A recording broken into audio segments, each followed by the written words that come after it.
Жестоки реакции ќе има од страна на владата, доколку се дојде до дивење на трговците и производителите. Премиерот Христијан Мицкоски во денешната изјава истакна дека ќе го брани стандардот на граѓаните со сите алатки кои што тие како влада ги имаат на располагање. Ваквиот став е со цел да се почитуваат стандардите и да се создадат соодветни услови за живот. Очекувам заедно со коморите и со трговците и со производителите да не дојде до дивење.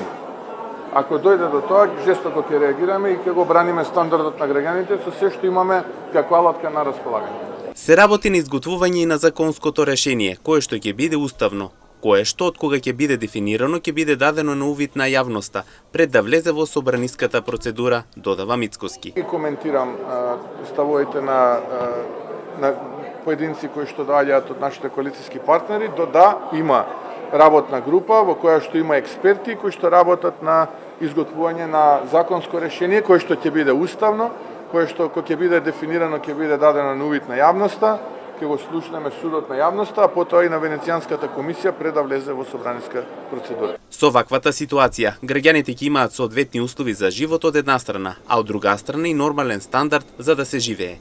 Она што додатно го истакна премиерот е дека нема да има покачување на платите на функционерите.